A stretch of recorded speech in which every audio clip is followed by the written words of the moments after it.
அடக்க முடியாமல் விட்டுவிட்ட இந்த காளையை ஆம்பள சிங்கங்களே வாருங்கள், வந்து இந்த காளையை அடக்குங்கள். சிங்க நடை போட்டு சிகரத்தில் ஏறு, எம்பேரி படையப்ப இடப்பட்ட நடையப்ப, என்னோட உள்ளதெல்லாம் இளஞ்சிங்க படையப்பா. பாசமுள்ள மனிதனப்பா, நாம் மீசவச்சு குழந்தையப்பா. இதோ வந்து விட்டார் காளையை அடக்க நமது சொக்கம்பட்டி சிங்கம் குழந்தைசாமி. இந்த குழந்தைசாமி மாட்டை அடக்கணும் எப்படா சொன்னேன்? அப்புறம் பாட்டெல்லாம் போட்டு நடந்து வந்தா? பாட்டை நான் போட சொன்னா? நான் நடந்து வரப்ப நீங்க பாட்டை போட்டீங்க. அந்த சந்தர்ப்பத்தை பயன்படுத்தி அண்ணன் பெர்ஃபார்மன்ஸ் பண்ணிட்டேன். அண்ணே வந்து மாட்டை அடைக்கிறேன், இல்லாட்டினா சொக்கம்பட்டியோட மானம் விழுருங்க. மாடு குத்துனா என்னோட உசுறு பெருமாடா மூதேவி. அப்ப மாட்டை நீ அடக்க மாட்டேன். இப்ப நீ அடங்க மாட்ட.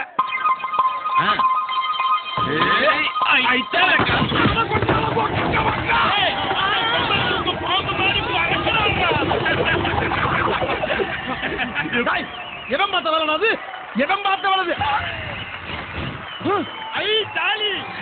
நாசமா போற எடுபட்ட விழுகளா, திட்டம் தீட்டியே இறக்கிட்டாங்களே. சிங்கம் சிங்கன்னு பாட்டை போட்டு என்ன சிக்கல்லையா நிப்பாட்டி பாக்குறீங்க? இந்த குழந்தை சாமிக்கு கோவம் வந்தா குரங்கு சாமிடா, குரங்கு சாமிடா, குரங்கு சாமிடா.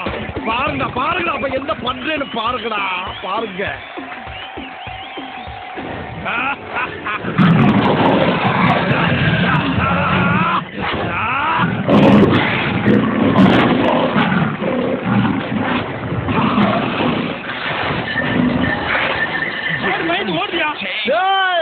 இப்ப எல்லாம் எந்த கிரவுண்ட்ல இறங்கினாலும் ஐயா பிளானோட தானே இறங்குவேன். ஜல்லிக்கட்டு போன